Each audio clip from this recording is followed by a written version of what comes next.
In a town once famed for crafting the finest pianos in Europe, haunting melodies drift through the streets long after midnight, played by invisible hands. Locals whisper of voices chanting in ancient German, and shadows moving to a rhythm only they can hear. When Scooby and Shaggy stumble into the heart of a forgotten factory, they soon realize, each note played bends the building itself, and escaping may depend on finishing a song that was never meant to be heard. The town of Eisenberg lay cloaked in a hush that not even the autumn wind could disturb. Once home to the most prestigious piano factories in Europe, its cobbled streets were now dotted with shuttered shops, dusty windowpanes, and faded posters of long-forgotten recitals. But at night, something else stirred. Strange chords echoed between brick walls, harmonies too complex to be wind or whim. Locals stayed indoors after dark, praying the melodies wouldn't reach their doorstep.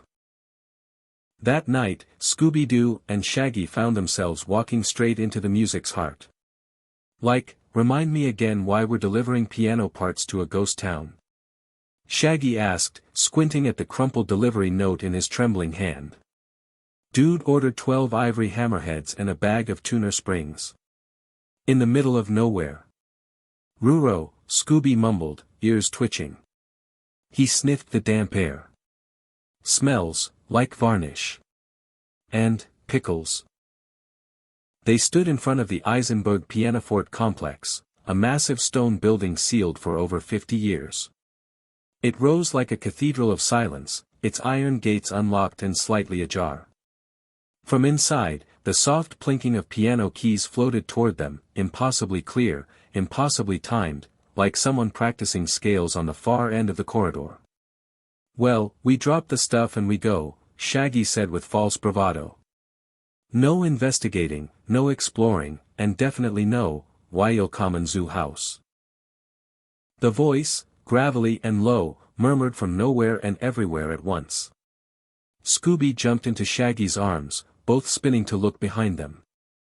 But the street was empty, just the fog and the faint hum of vibrating wires in the distance. Against their better instincts, they stepped inside. The foyer of the factory was an eerie time capsule. Dust blanketed the floor like snowfall, but not a single footprint marred it. Wooden crates lined the walls, their stencils faded but still legible in German. Ornate music stands rested against cracked wallpaper, and glass lanterns flickered, though there was no electricity in the town. And there, at the far end, stood the grand piano. It was massive, black as coal, its lid open like a jaw. A single ivory key was being pressed again and again, slowly and rhythmically, with no visible force behind it. Zoinks! It's playing itself! Shaggy yelled, backing away. Scooby whimpered. Riri out. Out, out, out. But when they turned around, the door was gone. Not closed, gone. In its place was a red velvet curtain, the kind used in opera houses.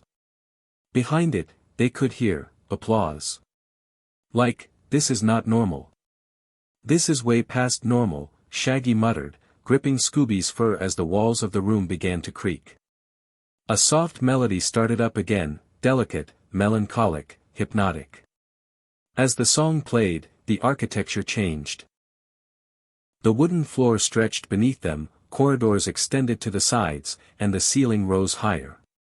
Pipes shifted like organ reeds, forming an arch above the piano. Raggy, rebuilding, it's moving, Scooby whispered. They were trapped inside a living structure, one responding to sound. Suddenly, an old radio crackled to life on a table beside them.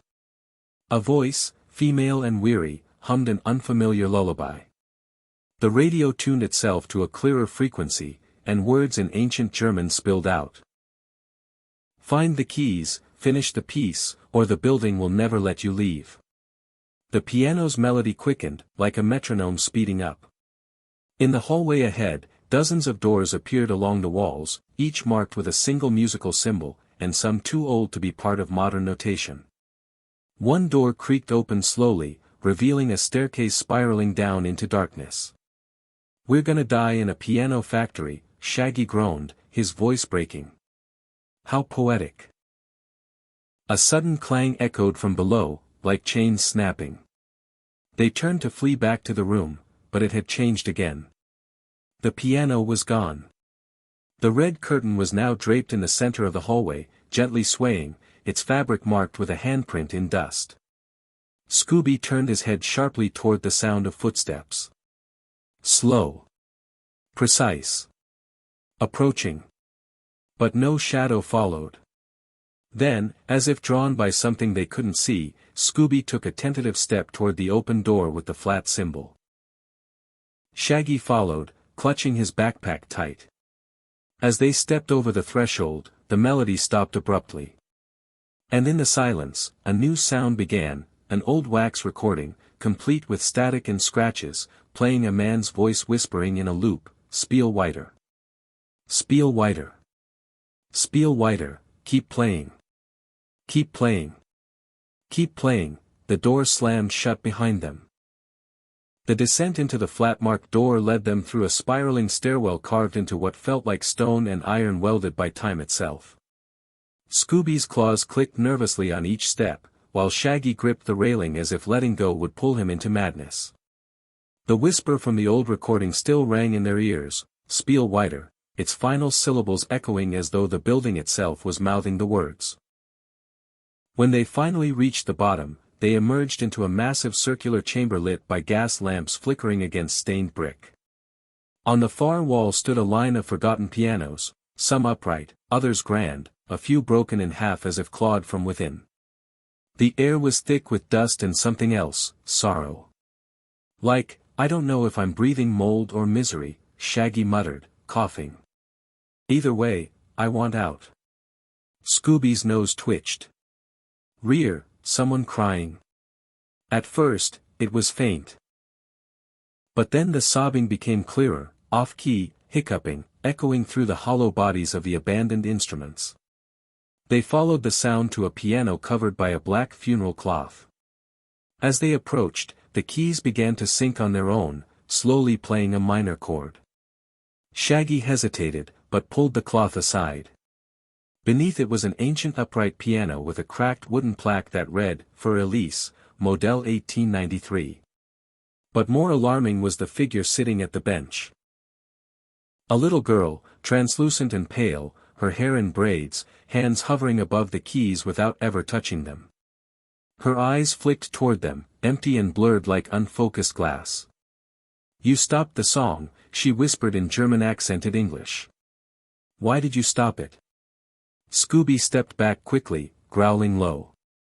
"Hey hey hey. Don't blame us." Shaggy stammered. "We didn't stop anything, we just got trapped." "You heard the melody," she said. "You walked inside. That makes you part of it." The girl turned back to the keys. With each note she didn't touch, a corresponding string plucked itself inside the body of the piano. And each vibration echoed through the room, shifting the wall of instruments ever so slightly, rearranging the space like a puzzle box. Shaggy noticed one piano had its keys glued shut, another with strings torn out. One had a key jammed with something shiny wedged between the hammers. What is this place?" he asked. "The Hall of Broken Sound," the girl replied.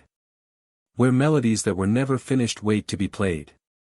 Before either of them could respond, the lamps around the room flickered violently. Then went out. Darkness swallowed them whole.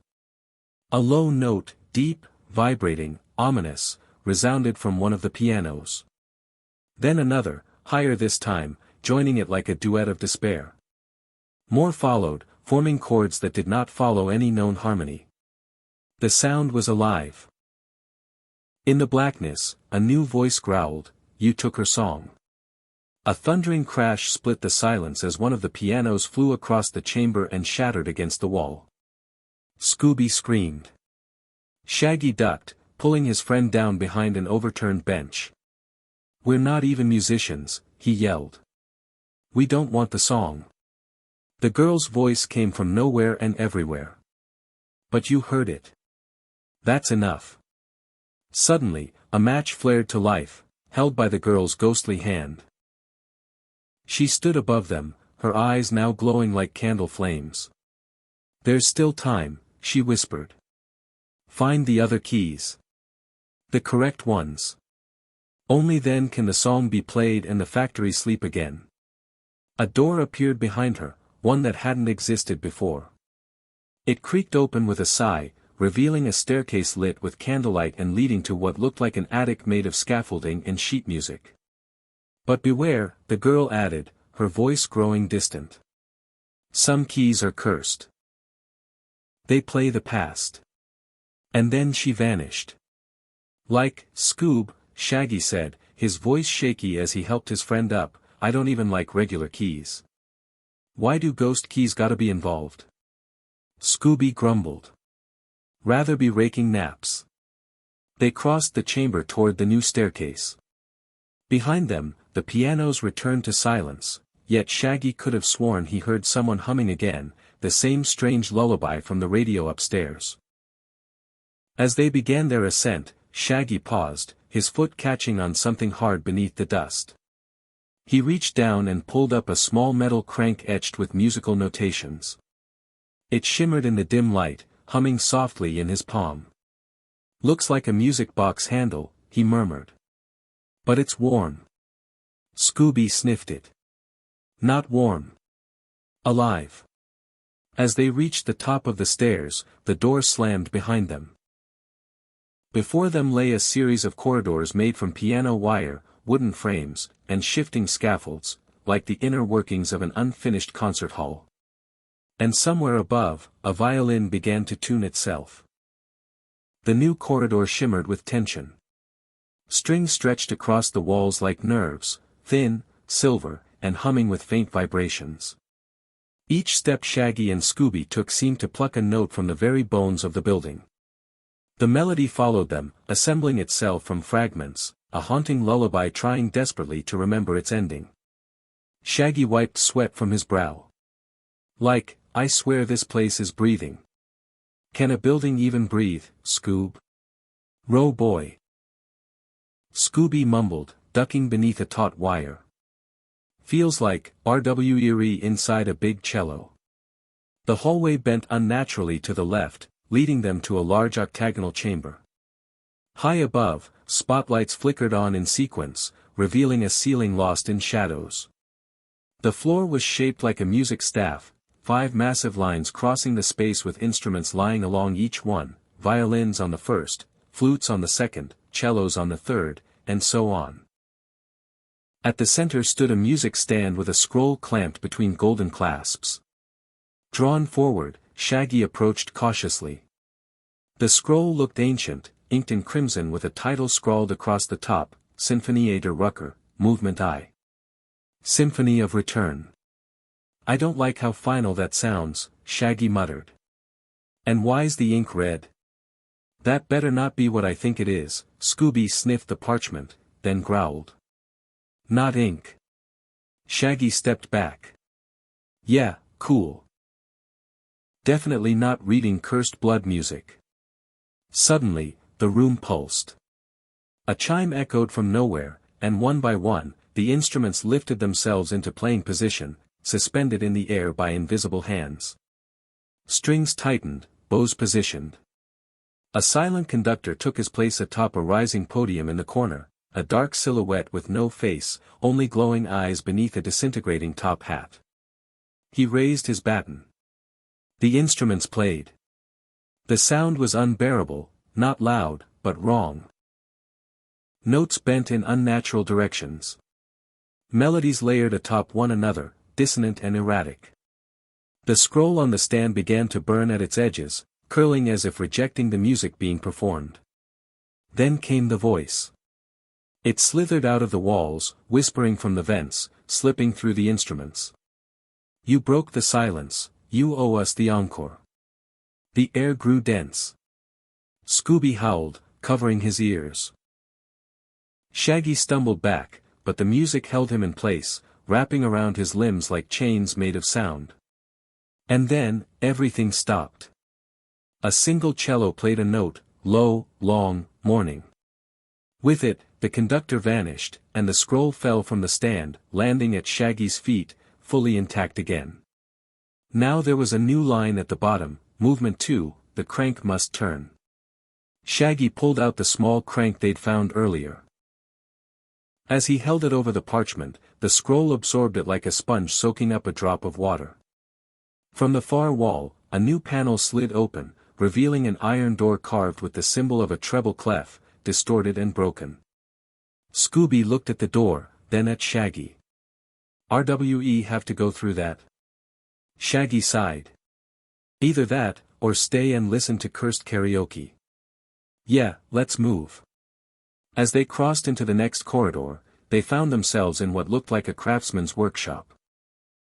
The walls were lined with piano parts, keys, pedals, strings, some twisted, others warped as if melted by heat or grief. In the center sat a massive contraption, a music box the size of a small car, its gears exposed, many rusted shut. On the floor was a phrase carved into the wooden planks, "Turn the crank, restore the heart." Near the mechanism was a socket that matched the exact shape of the missing crank.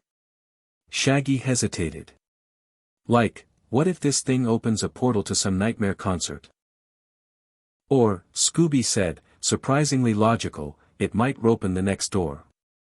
With trembling fingers, Shaggy inserted the crank and turned. The machine groaned awake. Gears screamed against years of decay. Then it clicked, clean, perfect, and began to play a lullaby. Not broken, not distorted, but beautiful. For a moment, they were at peace. Then the walls began to peel. Behind them, layers of wallpaper burned away, revealing names etched into the steel foundation, hundreds, maybe thousands. Names of performers, composers, and factory workers. And at the top of the list, engraved larger than the rest, Kapellmeister Cronin, 1906. A portrait slid out from a hidden panel.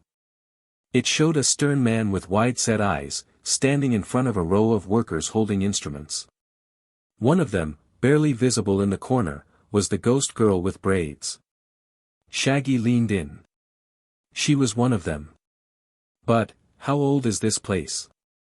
Suddenly, the lullaby stopped. The crank snapped clean off. A voice hissed behind them, "You turned what was meant to rest." They spun around. The conductor had returned, now clearer, more solid, with a skeletal face wrapped in faded cloth, and a broken baton in hand. Scooby barked. "Run! Run!" As they bolted through the opposite door, chased by the furious echoes of a forbidden symphony, Shaggy clutched the torn-off crank handle. It was no longer humming, it was cold. Dead. They burst into a room filled with hanging metronomes, each ticking at a different rhythm. A giant clock loomed at the far end, its hands spinning backward. And from its gears came a distant, mechanical scream. The room ticked. Hundreds of metronomes suspended by piano wires swung out of sync, their clicks echoing like dripping water in a cave made of rhythm and dread. The colossal clock at the far end dominated the space, embedded into the wall like a mechanical god. Its brass hands spun in reverse, slicing through time as if rewinding memory itself. Shaggy crouched behind a broken harpsichord. "Okay, so, giant clock, haunted maestro, a factory that sings at us. This is, officially the worst concert we've ever been to." Scooby whined. And RWE didn't even get snacks, the door behind them slammed shut. The ticking accelerated. One by one, the metronomes began aligning their rhythm. When the final one clicked in unison, the clock chimed once. Then again. 12 times. With the last bell, the gears inside the wall groaned open, revealing an enormous music box crankshaft. It was made of brass and bone, and protruding from its base was a violin bow. Impossibly large, as if meant to play the world itself. Beneath it sat a stool, and on the stool, a girl in a white shift with braided hair, the same ghost from the portrait. She turned her head toward them. Her face wasn't monstrous, it was calm. Sad. Young. "You shouldn't be here," she whispered, her voice layered with echoes in ancient German. But if you are, then time has already broken. Shaggy stepped forward slowly. Hey there.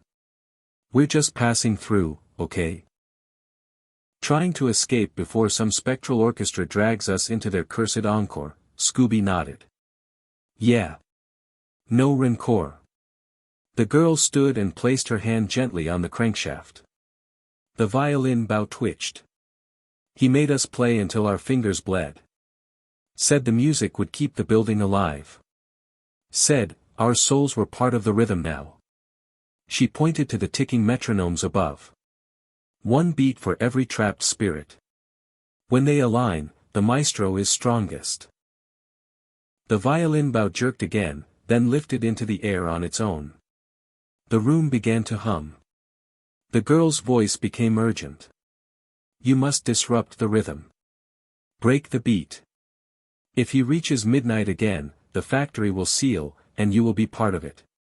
From the wall to their right, a panel cracked open, revealing a massive xylophone embedded in the floor, 30 giant keys of polished steel, each marked with Roman numerals. Above it hung a rusted sign, the song of descent must be played. Shaggy looked at Scooby. Dude. You ever play a xylophone before? Not a death trap one. The ghost girl reached into the folds of her dress and pulled out a crumpled sheet of music. She handed it to Shaggy. The notes were chaotic, measures in odd time signatures, chords that shouldn't exist, crescendos that led into silence. This is a counterscore, she said. It breaks the factory's harmony. But the rhythm fights back. As if to prove her point, the violin bow lashed out, striking a metal beam with a piercing screech. The ghost flinched. You'll have to play it in sequence. Wrong note, and he hears you. Shaggy gulped. So we're playing music against a haunted building, in the middle of a room full of ticking ghosts. Yup, Scooby groaned. RWE doomed. Taking a deep breath, Shaggy stepped onto the first xylophone key. A deep G echoed across the room. Nothing happened. Second note. F sharp. Still safe. Third, a flat. The walls shuddered. The violin bow whipped toward them, slicing through the air just inches from Scooby's ear. The ghost girl cried out. Wrong note. You skipped the grace measure. Grace what? The score shimmered. The notes began rewriting themselves, as if alive. Shaggy tried again, eyes darting across the page. He struck a dissonant B minor chord. Suddenly, the metronomes above began skipping. A few lost their rhythm. Others snapped their strings and fell, shattering on the floor. The colossal clock groaned, its backward motion sputtering into stutters. The ghost girl smiled faintly. You're weakening him. Just then, the conductor returned. He didn't walk, he descended, suspended from the ceiling by piano wires like a marionette. His face was cracked porcelain now, eyes bleeding ink. His baton burned with unnatural light. He screamed, not with a voice, but with a chord. G number 7 with a flattened fifth, shrieked through centuries of rage. The ghost screamed, play the final sequence. Shaggy slammed the remaining notes, each one shattering another metronome. Scooby jumped from key to key, howling as the floor shifted beneath them. With every strike, the conductor unraveled, his limbs detaching, strings fraying. Then, silence. The last note rang out, a lone, trembling E. The conductor exploded into dust. The metronome stopped. The ghost girl sighed and faded slowly, whispering, Movement 3, ends. The clock clicked once more and split open, revealing a spiral staircase descending into darkness. At the top of the archway, newly inscribed, Movement 4, where the pianos breathe. Shaggy looked at Scooby. Dude, we're going deeper. Scooby swallowed hard. RWE never should have opened that music box. The staircase was not made of stone, but of ivory and ebony keys. Each step they took echoed with faint musical notes, low, tired moans from a time-worn sonata. The air changed as they descended. No longer musty, it became warm and moist, like the breath of something ancient exhaling beneath the earth. Shaggy's voice trembled as he whispered, "Is it just me, or does this place smell like a piano?" "Like a living piano," Scooby added, ears pinned back. At the bottom, the stairway opened into a massive atrium of pulsing walls, veins of copper wire snaking along red velvet and polished mahogany. Hundreds of grand pianos filled the room, stacked one atop another like a cathedral of keys. They weren't abandoned. They were alive. Keys twitched. Pedals pulsed like lungs. Strings quivered without touch. From the shadows, soft lullabies played themselves, broken by occasional coughs of discord, as if the instruments were clearing their throats.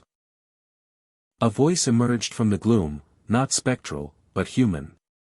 "Stop. Don't move another step."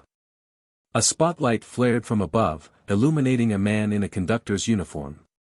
He stood on a suspended platform, surrounded by music stands, broken sheet music fluttering in the air. He wasn't translucent. He was real. Shaggy squinted. "Wait a second, you're not a ghost." The man tilted his baton toward them. "I was the last maestro of the Schattenspiel ensemble. Before the collapse. Before the building changed." His eyes were sunken, hollowed by time and guilt. "They forced us to play. Every day. Every night. The factory needed rhythm. Structure. Harmony. We fed it music, and it began to listen. Then it wanted more. More composers. More souls." Scooby took a cautious step back. "And now it wants us." The maestro lowered his baton. "Unless you can finish the symphony." Behind them, one of the massive pianos let out a deep gasp. The sound was not mechanical, it was organic. The lid rose like an eyelid, revealing not hammers and strings, but rows of teeth made of brass and ivory. It groaned and played a dissonant chord that made the lights flicker. "The building is reaching its final crescendo," the maestro said. "You've already undone parts of its structure. But the heart, this room, still breathes the original rhythm. You must rewrite it." From above, scrolls descended on piano wire, massive sheets of music, written in German, with sections burned or missing. The maestro pointed to the largest scroll. "This is the final movement, Requiem für den Klanglosen, Requiem for the Soundless." It was never completed. The factory locked it away. Shaggy's hands trembled as he scanned the notes. They weren't just complicated, they were wrong. Harmonies that shouldn't coexist, tempos that spiraled in circles. It was a trap written in music. "So we have to finish this?" he asked. "No," the maestro said. "You must improvise it." Scooby blinked. "Impro-wa?" The pianos began to hiss, exhaling steam from beneath their lids. The floor rumbled. The organ pipes embedded into the walls trembled like a sleeping beast waking up. Improvise a melody that disorients the system. One it cannot predict. You must play outside the structure, beyond time. Pure chaos. The maestro stepped back, fading into the shadows. Play, or be absorbed. The central piano, the largest one, unfolded like a blooming flower, revealing an inner stage of polished black wood. The keys lit up in pulsing red. Shaggy approached, heart racing. "All right, Scoob. Let's make some noise." Together, they stepped onto the piano, becoming part of the keyboard. Each step echoed through the chamber. Scooby accidentally tapped a C major chord, and the floor beneath them shuddered. "Wrong scale," the maestro warned. "It must be dissonant. Unpredictable." They tried again. A D, then a G, followed by silence. The walls hissed in disapproval. Scooby howled and leapt onto 3 black keys. A strange arpeggio filled the space, and the pianos flinched, as if stung. "That's it!" Shaggy shouted. "Keep going." He danced across the keys in chaotic rhythm, offbeat, unscripted, mad. Scooby joined in, barking with each jump, disrupting the harmony. The building screamed. Pipes shrieked. Keys jammed and snapped. Chords collapsed. The very floor cracked open to reveal veins of twisted copper and gnarled music sheets, torn and burning. The giant piano let out one final gasp, then shattered. The maestro reappeared, nodding solemnly. "You fractured the final rhythm." From above, ghostly faces appeared in the mist, musicians, composers, and workers, flickering like candlelight. They began to whisper thanks in different tongues, including the same ancient German that once haunted the halls. "Danke. Befreien." One last ghost hovered before Scooby, the girl in braids. She smiled. "You found the melody of descent." She reached out, and from her chest, a small golden key floated out, glowing with faint light. Shaggy took it. It was warm in his hand. "The maestro's chamber," she whispered. "One lock remains." And with that, she vanished. Scooby exhaled. "Just one more lock." Shaggy stared at the key. "Yeah, and something tells me it's the loudest room yet." The golden key pulsed in Shaggy's hand as if it had a heartbeat of its own. From above, the broken pianos fell silent. The dissonant chords that once ruled the factory were now fragments, echoes of a fading dream. But the stillness was not peace, it was a breath held before the final note. A grand staircase appeared before them, built of polished rosewood and gold-trimmed railings. It had not been there before. The keys shimmered brighter in its presence, vibrating like a tuning fork. Scooby gulped. "Ruro. Final level. Final boss, Scoob," Shaggy said with a forced grin. "Let's just hope it doesn't play us." They climbed slowly. With each step, the world behind them faded, first the breathing pianos, then the maestro's stage, and finally the walls of the factory itself. When they reached the top, it was no longer a building. It was a theater. They stood at the rear of a vast concert hall, suspended in an endless void. The velvet seats were filled with silhouettes. Featureless ghosts, unmoving, expectant. The chandelier above them pulsed with cold, blue light. At the center of the stage sat a single grand piano, massive and gleaming like obsidian. Above it, the walls bore a single name, engraved in silver, Wilhelmina Schadenspiel. "The founder," Shaggy breathed. "She's real." From the shadows behind the piano, a figure emerged. An old woman, tall and angular, draped in a conductor's cloak. Her eyes glowed faintly. Her hands, though delicate, bore deep black stains, as if ink and ash had seeped into her skin. "You ruined my rhythm," she hissed, her voice carrying across the theater like a bowed cello string. "You cracked my harmony. But you will finish my masterpiece." "We're not playing your song," Shaggy said firmly. Wilhelmina raised a hand. All the seats in the audience turned their heads at once, dozens of ghostly faces, staring directly at Scooby and Shaggy. Silent. Expecting. "You misunderstand. This is not a request. It is the final movement, and you are the performers." The piano's lid rose. Inside, instead of strings, were organ pipes, bones, and what looked like fragments of human teeth. The keys moved on their own, grinding out a slow, mechanical dirge that matched the pulse of the chandelier above. The air vibrated. The entire factory, the entire dimension, was still bound by this symphony. Shaggy took a step back. "So, what now? We improvise again?" Scooby looked down at the golden key. It had begun to dissolve, particle by particle, transforming into a sound wave that hovered in front of them. The sound wave flickered into notation, a melody. It was simple. Childlike. A lullaby. The girl, Scooby whispered. Her song. Shaggy understood instantly. That's why she was silenced. It wasn't chaos. It was innocence. The one sound this place can't absorb. He grabbed a dusty violin from a nearby ghost and plucked the strings. It was out of tune. But the melody flowed anyway.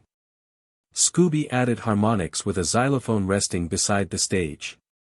The sound was fragile, like a toy music box played at dusk. Wilhelmina screamed.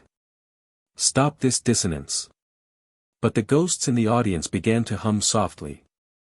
One by one, the silhouettes in the chairs gained faces, young, old, musicians, workers, all who had been consumed by the building. Their voices joined the lullaby. The song spread like fire across the stage. The factory howled in protest. Pipes cracked. Seats burst into flames of white light. The chandelier shattered above, raining sparks that turned into petals mid-air. Shaggy and Scooby stepped to the piano and laid their hands on the final keys. Together, they played the last phrase, a gentle, imperfect cadence, like a mother singing to a child one last time. The piano exploded in silence. Not a bang. Not a crash. A vacuum of all sound. The ghosts rose slowly into the air, dissolving into golden particles.